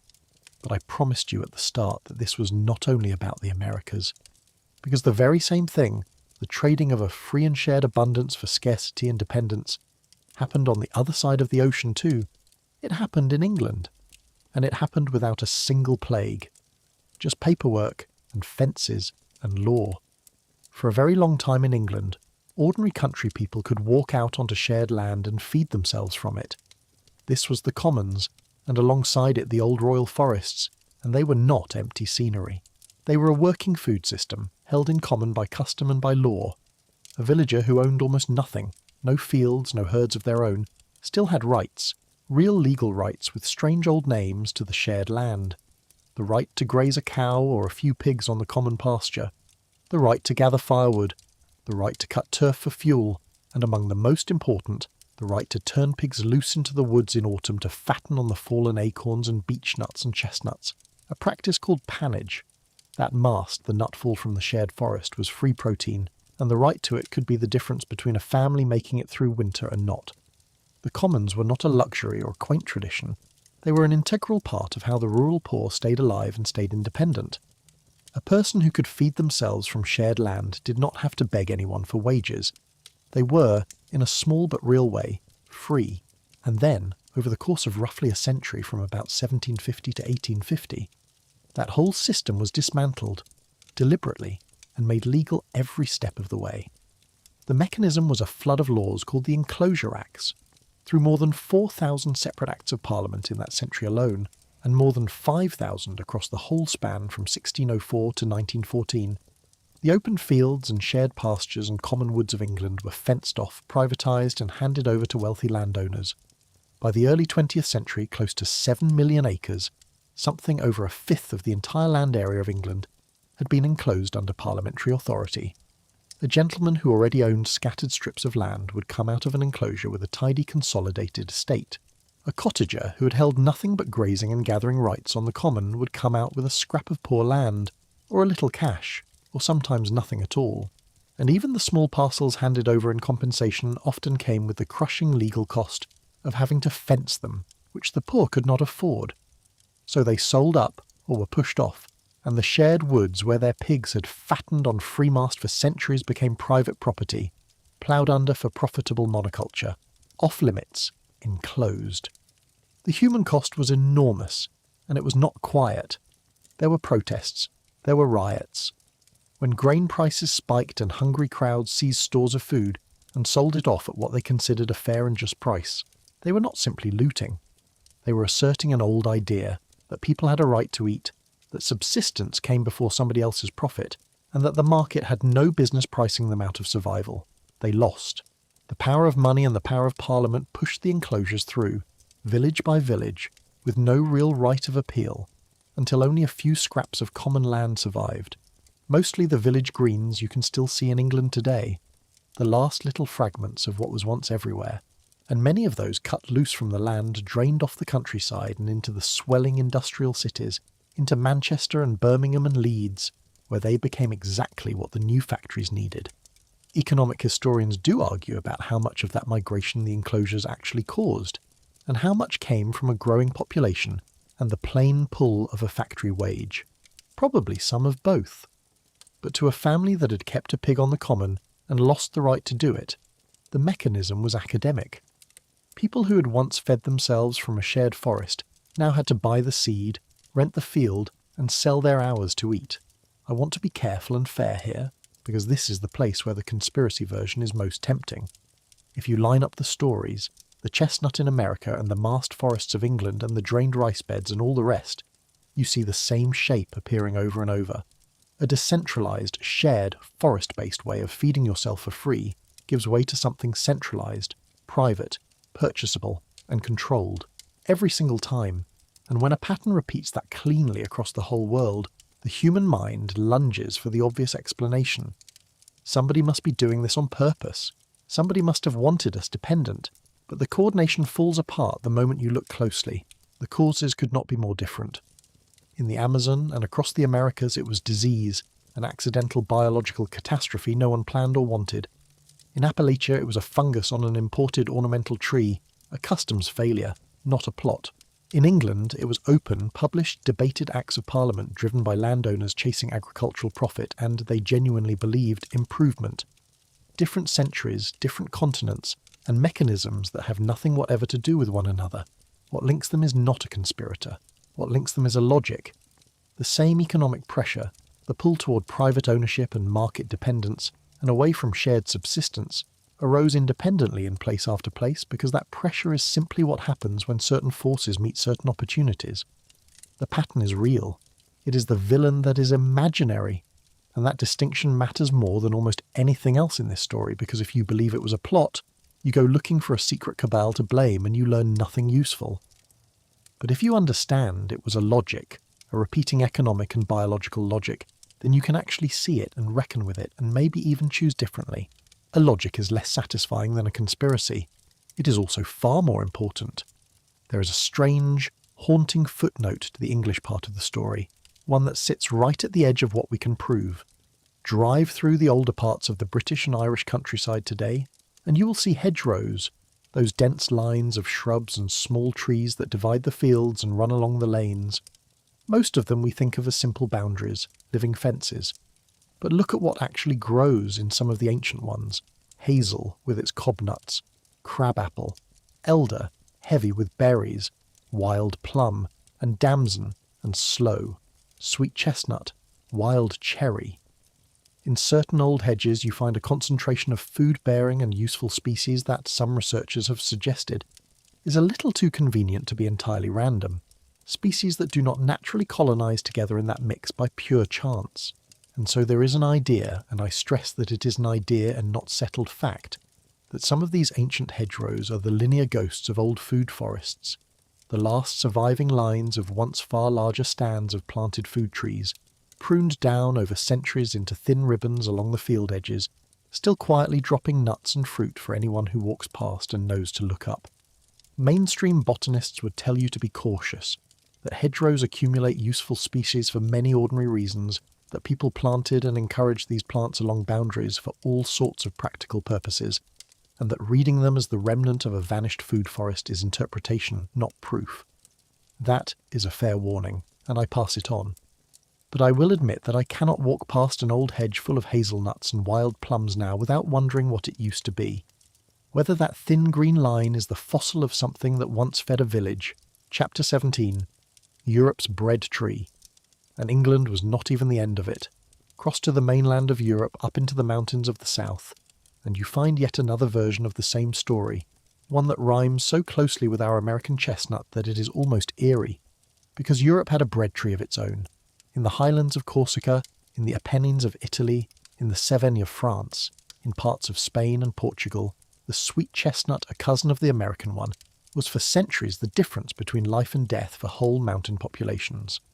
Up in those steep, rocky altitudes, wheat and other grains were hard or impossible to grow, but the chestnut thrived, and its nuts, dried and ground into flour, gave those communities bread and porridge and cakes, and a storable carbohydrate to carry them through the winter. They called it, quite literally, the bread tree. In Corsica, the chestnut became so central that it was woven into the island's very sense of freedom and self-reliance. There is a line Corsicans still repeat, usually put in the mouth of the independence leader Pasquale Paoli in the 1700s. As long as we have chestnuts, we have bread. Whether he ever said it is anyone's guess, and I have never seen it properly sourced.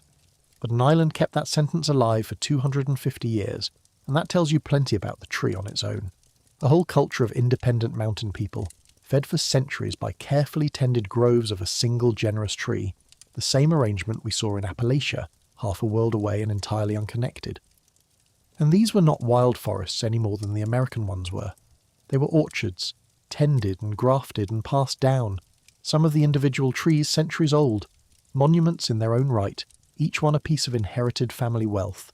In Italy alone, at the peak, chestnut groves covered hundreds of thousands of hectares, a landscape shaped and maintained by human hands to drop free food onto steep ground where almost nothing else would grow. So what happened to the European bread tree? Once again the causes differ from every other version, and once again the shape stays exactly the same. There was no single blow. There was, first, the slow pull of the modern world. As the 19th and 20th centuries wore on, the young people of these remote mountain villages drained away to the cities and the factories, exactly as the enclosed English peasants had before them, and the back-breaking work of maintaining a chestnut grove, harvesting by hand on impossible slopes with no way to bring in machinery, simply ran out of hands to do it. As cheap wheat and packaged food flowed up into the mountains on new roads, the humble chestnut, the food of poverty and hard times, was abandoned by choice, left to grow wild or cut down. And then, on top of that slow abandonment, came the diseases. Ink disease first, a root rot, and then, in the first half of the 20th century, the very same chestnut blight, the same Cryphonectria parasitica, crossing from Asia into Europe and beginning to kill the European chestnuts too. Europe got luckier than America, as it turned out. A strange stroke of fortune, a virus that infects the blight fungus itself and weakens it, spread through the European chestnut groves and blunted the worst of the disease, so the European tree was never driven to the brink the way the American one was. But the combined weight of it all was still devastating.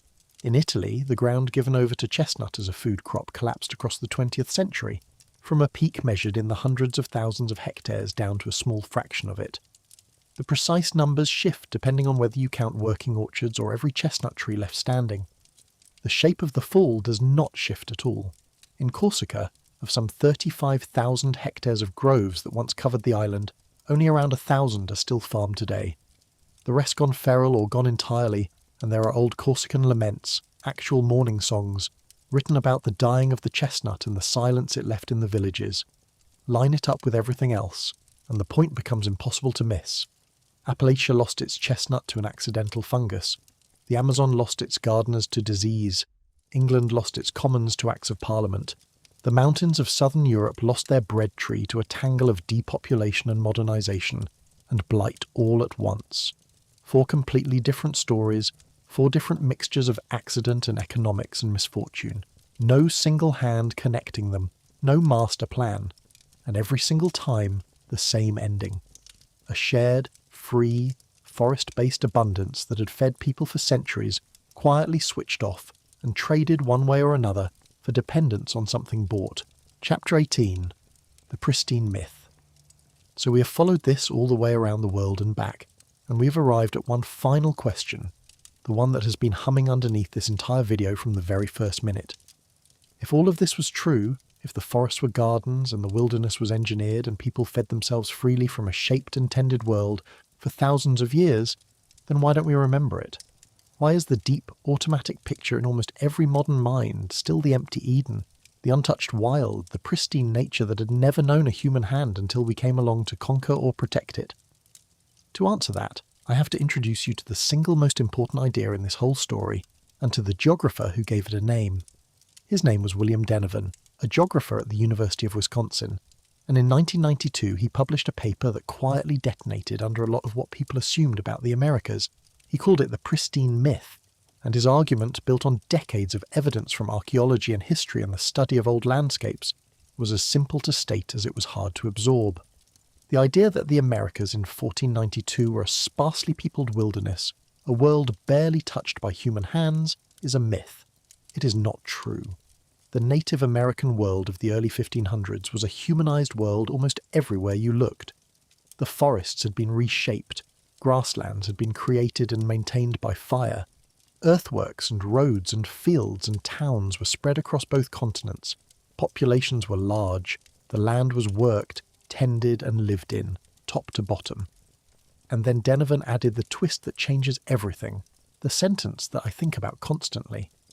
He pointed out that the pristine, empty wilderness that so many Europeans described, the untouched Eden, was real. People genuinely did see it, but they saw it at the wrong time and drew exactly the wrong conclusion from it. Because most of the vivid eyewitness descriptions of empty virgin wilderness in the Americas do not come from 1492. They come later.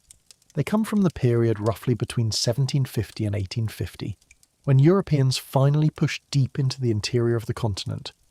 And by then, the Great Dying had already done its work. By then, the population had already collapsed by 90%. By then, the gardeners were already a century or two dead, the fields already grown over, the managed forests already swallowed by wild regrowth. So Denevan put it this way: the pristine image of 1492 is really an image that fits 1750 far better. What those later explorers walked into and mistook for eternal untouched wilderness was not the natural state of the land at all. It was the overgrown aftermath of a catastrophe. It was a garden gone feral because everyone who tended it was dead. In many parts of North America, the forest was actually denser and wilder in 1750 than it had been in 1492, precisely because the people who had kept it open and productive were gone. Follow that one idea through, and some of the most sacred images in the modern idea of nature start to buckle. Take John Muir standing in Yosemite Valley in the 1860s and 70s, overcome, weeping at the majesty of it, convinced he was looking at a pure and untouched cathedral of wild nature, a place unspoiled by human hands. He did not invent the national parks. Abraham Lincoln had already signed the valley over to the state of California for public use in 1864, 4 years before Muir ever laid eyes on it. What Muir did was give that feeling its language and its religion, and in doing so he fixed in the American mind, more powerfully than anyone before or since, the idea of wilderness as something pristine that we must protect from people, but those magnificent open oak groves and sunlit meadows that moved him so deeply were not untouched. They were, as we have already seen, tribal orchards. They had been shaped for thousands of years by the deliberate fire and careful tending of the native people of the valley, the Ahwanichi, who were driven out at gunpoint by a state militia in 1851, 17 years before Muir first walked in. I want to be careful here, because that removal was not as clean or as final as a single sentence makes it sound. Survivors came back within a year. Native people went on living and working in that valley well into the 20th century, and the last village there was not cleared until 1969. But the old regime was broken. The burning stopped. The tending stopped. And by the time Muir arrived, the valley he fell in love with was already coasting on work that nobody was doing anymore. The wilderness he worshipped was not the absence of human care. It was the fading of it. He was weeping over a masterpiece and calling it an accident of God, and he never knew that there had been artists. Or take Henry David Thoreau, wandering the woods of Massachusetts around Walden Pond, meditating on what he took to be primeval ancient forest, wild nature stretching back untouched into deep time. That forest was regrowth. Much of it was barely a century old, greening over ground that colonial farmers had cleared and ploughed and then walked away from as New England agriculture drained west. And underneath that layer sat an older one. Long before the colonial fields, the same country had been burned and tended and lived on by the native people of the region, who were gone from it generations before Thoreau ever picked up a pencil. So the primeval woods he philosophized in were young, and they were standing on two separate abandonments stacked one on the other. And to a 19th century poet walking through them, the silence looked like it had always been there. So come all the way back now to the very beginning of this story, to those surveyors and colonists riding their horses through the open, park-like, orchard-like woods of early America, reaching for words like tended and groomed and struggling to explain why the wilderness looked so much like an English gentleman's park. Remember the question I asked you at the start. What were they actually clearing? The answer is not virgin forest. They were clearing the last, overgrown, still fruiting orchard of a civilization that had already died. They were cutting down chestnut groves and oak orchards, and burning off fields that had been shaped by human hands for thousands of years, and calling it taming the wilderness, when what they were really doing was ploughing under a graveyard. The abundance that so amazed them, the free food, the park-like woods, the sky-darkening flocks, was not the generosity of untouched nature. It was the estate of the dead, still producing, still dropping its fruit, waiting for gardeners who were never coming back. The wilderness that we built our entire modern idea of nature around, the pristine Eden that we hold up as the opposite of civilization, the thing we go to the national parks to worship, was not the beginning of the human story on this land. It was the wreckage at the end of one. I have to give you the balance, because this is the most important place in the whole video, to be honest, and because the idea is powerful enough to be abused. Not every acre was a garden. As I told you earlier, serious scholars caution that the vision of a fully managed, fully humanized continent can be pushed too far, that some forests really were dense and wild and rarely touched, that the extent of native fire and native farming varied enormously from region to region, and that we should resist swapping one tidy myth, the empty wilderness, for another equally tidy myth, the total garden. Denovan himself was a careful scholar, making a careful argument, not a sweeping slogan. So the real conclusion is more modest and more interesting than either extreme. The Americas were neither an untouched Eden nor a wall-to-wall farm. They were a vast, varied, deeply and unevenly humanized world, far more shaped by people than we were ever taught, and far emptier by the time most Europeans described it than it had been a century or two before, because of a catastrophe most of those Europeans never saw and never understood. That is the documented truth. And you can decide for yourself how much of the wild you now trust to be truly wild. Chapter 19. A Century of Smoke. But the myth, once it took hold, did not sit there quietly as a harmless misunderstanding. It went to work in the world, and it is still working, and its consequences are burning across the American West right now, in headlines you have almost certainly read. Because when Muir and his heirs enshrined the idea that pristine nature means nature without people, they built that idea into the foundations of American conservation. And so the national parks, those cathedrals of protected wilderness we are so rightly proud of, were in many cases expanded and managed by removing the native peoples who had lived in and shaped those very landscapes for millennia, clearing the humans out to preserve the illusion of a place that had never known humans. The gardeners were expelled a second time, now in the name of protecting a wilderness that their own absence had helped invent. And the myth did something else, something with consequences that grow more dangerous every single year. If the natural state of the forest is untouched, and if fire is a destructive intrusion on that pristine state, then the obvious thing to do is to stamp out fire wherever it appears, and that is exactly what happened. By the early 20th century, aggressive fire suppression became official policy across the United States. Put out every fire as fast as possible everywhere. It seemed like common sense, like protecting nature. But those forests were never untouched to begin with. For thousands of years, regular, low, deliberate human fire was the thing that kept them open and healthy, that cleared the underbrush, that recycled nutrients, that favoured the great food trees and prevented fuel from piling up on the forest floor. Take that fire away, decade after decade, and the underbrush and the dead wood and the young trees build and build and build until the forest is a dense, choked tangle, packed with a century of accumulated fuel. And then, when a fire finally does come, and eventually it always comes, it is not the gentle ground fire the land evolved with and the people once managed. It is a monster, a catastrophic, canopy-consuming inferno of a scale those tended forests almost never saw. Many of the terrifying megafires of the modern American West are, in part, the long-delayed bill coming due for a century of suppressing the very fire that indigenous people used to keep the land safe. We are, slowly and painfully, beginning to understand this, and in some places fire agencies are now working with tribes to bring the good fire back, to do the careful burning that was outlawed 100 years ago. The knowledge, it turns out, was not wrong. It was ancient and hard-won and correct, and we spent a century treating it as superstition, and are now paying for that arrogance in smoke. The pristine myth was an error about the past, and it is also right now a dangerous mistake about how to live on this land. Chapter 20. Pulling the Keystone. There is one more idea worth understanding before we talk about hope, because it explains why these losses cut so much deeper than a simple count of missing calories, and ecologists call it the keystone. A keystone in an old stone archway is the single wedge at the very top that holds all the other stones in place. Pull it out, and the whole arch does not lose one stone, it collapses.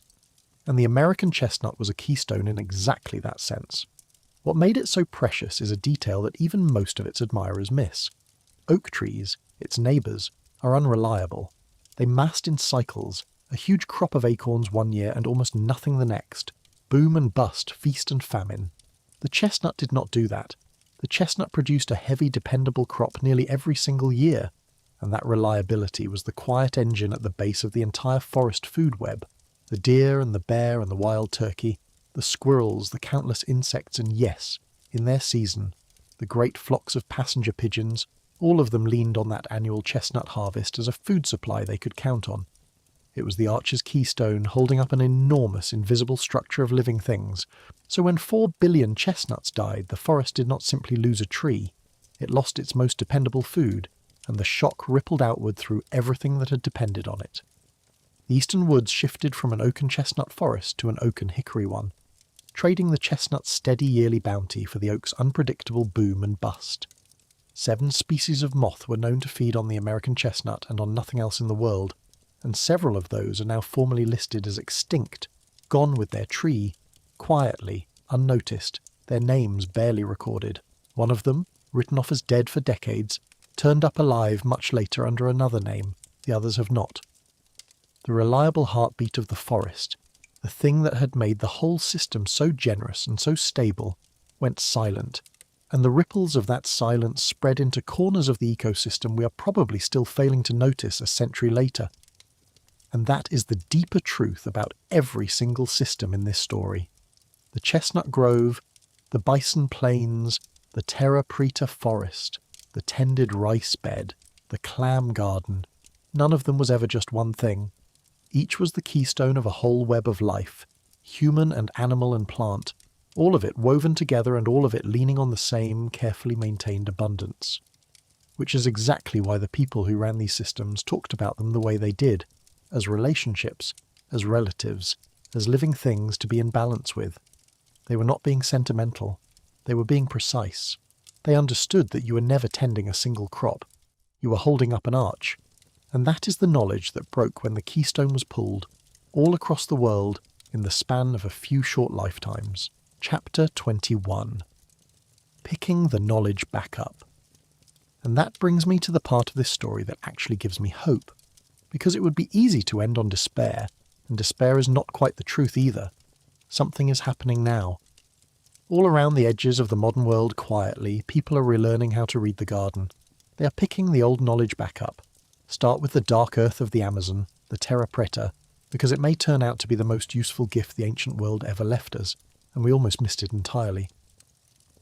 When soil scientists finally began studying that black earth in earnest in the late 20th century, one of them, a researcher named Johannes Lehmann at Cornell University, helped popularise a realisation with enormous consequences.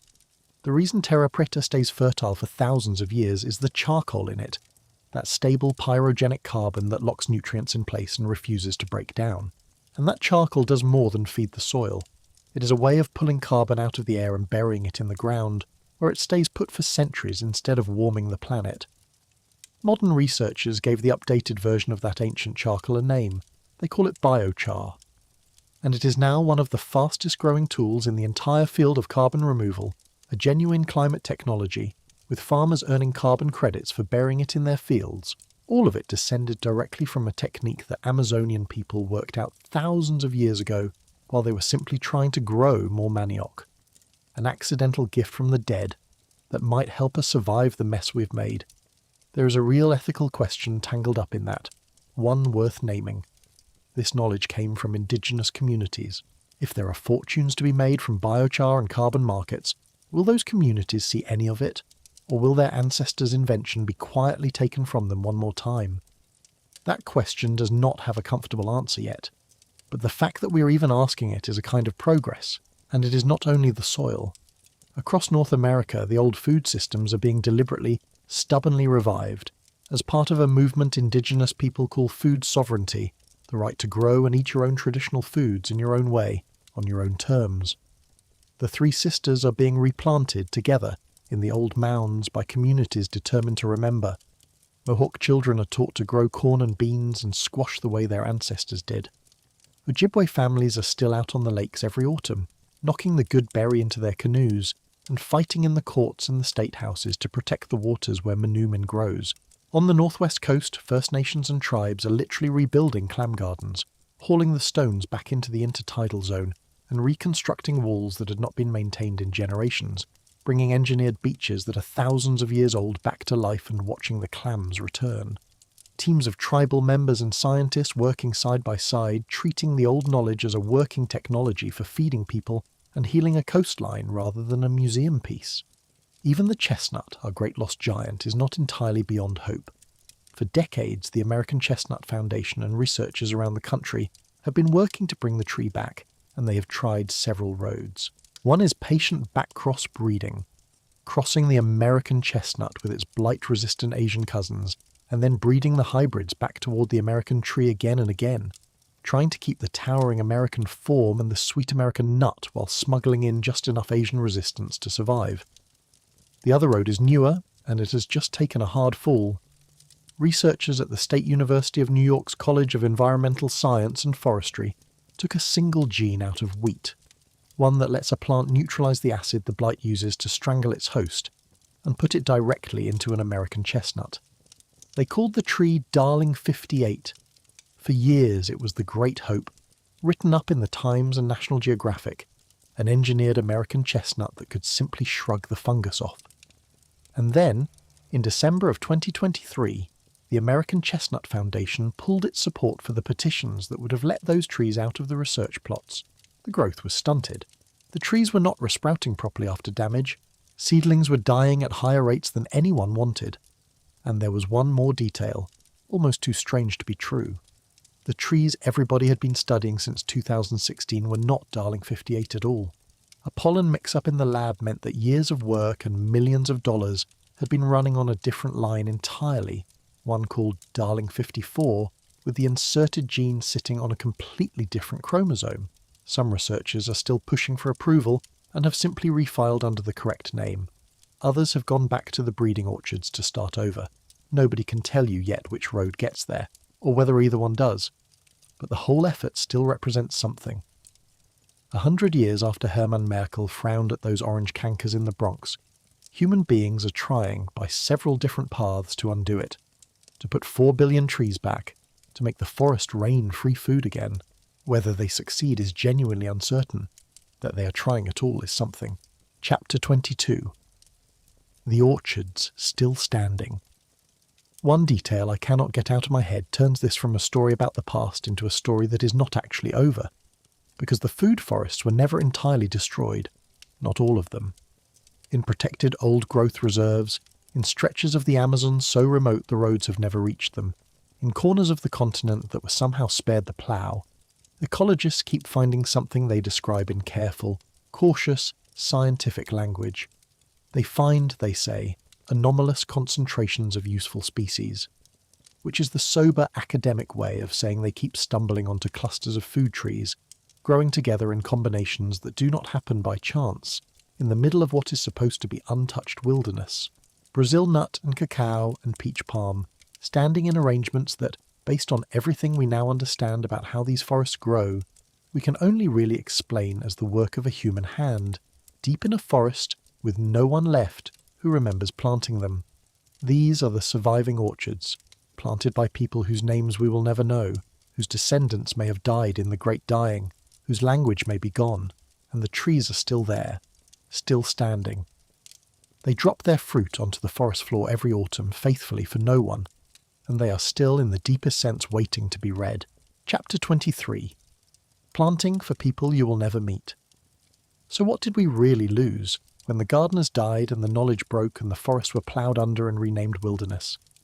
It is tempting to answer in calories, in acres, in the raw arithmetic of 4 billion chestnuts and 100,000 people on a single Amazon island. And that loss is staggering on its own. But I think the deepest thing that vanished was not a quantity of food at all. It was a way of thinking about time. Because to plant a chestnut or an oak or to build a clam garden out of stone that will take decades of tides to fill in is to do something almost alien to the way most of us now live. It is to work hard for a harvest you will never personally taste. It is to plant a tree in your 50s knowing that the first real crop will fall long after you're in the ground, and to do it anyway, gladly, because your grandparents did exactly that for you, and because the whole arrangement only works if each generation keeps faith with the ones that come after. That is a radically different relationship with the future than the one that runs our world now. Our food system is built almost entirely for speed and for this season's yield.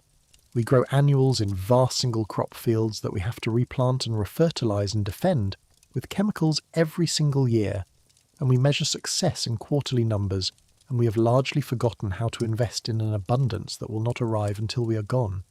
The people who built the food forests were, in a sense, the opposite of us. They were the ancestors of a future they trusted they would never see. And when the chain of them snapped, we did not only lose their trees, we lost the proof, standing right there in the forest, that human beings are capable of thinking and living that way at all. There is a warning tucked into that, if we are willing to hear it. Our own way of feeding ourselves, for all its miraculous productivity, is fragile in ways the old forest systems were not. We lean on a tiny handful of crops, a few grains grown into enormous uniform fields, feed most of the human race. And uniformity, as the American chestnut learned in the worst possible way, is exactly what a blight loves. The old food forests were diverse and distributed, spread across hundreds of species and thousands of miles, with no single point of failure. Ours is uniform, concentrated in a few crops, and it hangs on long supply chains and cheap energy and a stable climate. When any of those wobble, the whole thing shudders. We tend to assume our supermarket abundance is the permanent, final, unshakable end of the food story, the top of that clean upward climb we started with. But the people gathering chestnuts in 1900 assumed their abundance was permanent too. So did the man who watched a river of pigeons blot out the sun and could not imagine it ever running dry. Abundance feels eternal, right up until the lifetime in which it ends. And if that sounds like ancient history, look at the banana in your kitchen. Nearly every banana sold in the Western world today is a single variety, the Cavendish, and because bananas of this kind are grown from cuttings rather than seeds, those billions of banana plants are more than the same variety. They are the same plant, genetically identical clones, repeated across the entire planet, which means they are exactly as uniform and exactly as vulnerable as a forest of one kind of chestnut. And there is a fungus, a strain of something called Panama disease, spreading through banana plantations around the world right now, against which the Cavendish has no real defence. It has already forced the industry to abandon growing regions. This is not the first time. The banana the Western world ate a lifetime ago was a different variety entirely. The Gros Michel, and an earlier strain of the very same disease wiped it out commercially in the mid-20th century, which is the only reason we switched to the Cavendish in the first place. We watched a global food staple die to a blight, inside living memory, and then we rebuilt the entire system on the same fragile foundation, a single clone with no diversity to fall back on, and called it progress. The American chestnut could have told us how that story tends to end. We just were not listening, because we had already forgotten that it happened. And yet, the knowledge is not entirely lost, and that is the thread I want to leave in your hands. Because people are planting food forests again, on purpose, right now, as a deliberate choice about the future.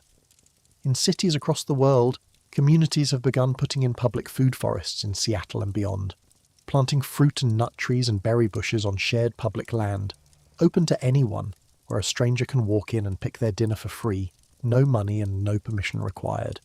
It is the oldest idea in this entire video, the shared forest that feeds whoever is hungry, being deliberately reinvented by people who mostly do not even know they are rebuilding something ancient. Farmers are studying agroforestry and the layered self-sustaining systems that mimic exactly what the Amazonians built. Researchers are digging into the old polycultures. The good berry is still being harvested, the clam walls are being restacked, the three sisters are back in the ground, and somewhere out in the deep forest the surviving orchards of the dead are still fruiting, still waiting for someone to notice them. The library was not entirely burned. Some of the books survived, and a few people at last are learning to read the language again. Chapter 24. Learning to read the forest.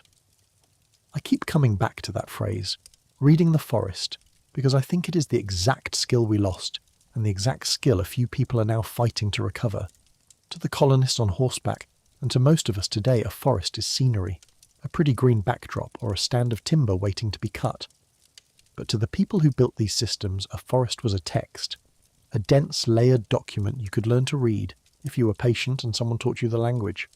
This cluster of species means people planted here. That soil is too black to be natural. These oaks are too evenly spaced, this ground too clear to be an accident. That combination of trees does not grow together on its own, so someone put them there. And if someone put them there, then someone was fed here. And if you look closely, you can still see the outline of their kitchen and their orchard under 300 years of overgrowth. That literacy, the ability to look at a living landscape and read the human story written into it, is the thing that truly went extinct in the collapse, more than any single crop. And it is the thing that ethnobotanists and archaeologists and indigenous elders working together are slowly piecing back together now, sometimes racing against the clock as the last fluent readers of a given place grow old.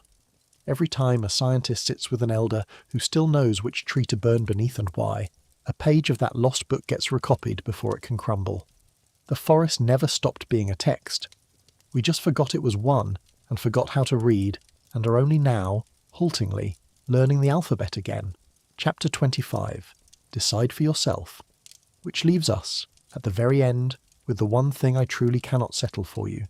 The question this whole story has been circling from the moment those first surveyors rode their horses through the orchard they mistook for a wilderness. Was it lost? Or is it still out there? The forest that fed people for free might be a finished thing, buried under the plough and the pavement and a century of forgetting, a beautiful ghost we can study but never bring back. Or it might be something that never fully died at all, only fell silent, still standing all around us, still dropping its fruit, still whole in the ground and in the memory of the few who kept the thread, patiently waiting for the rest of us to remember how to see it.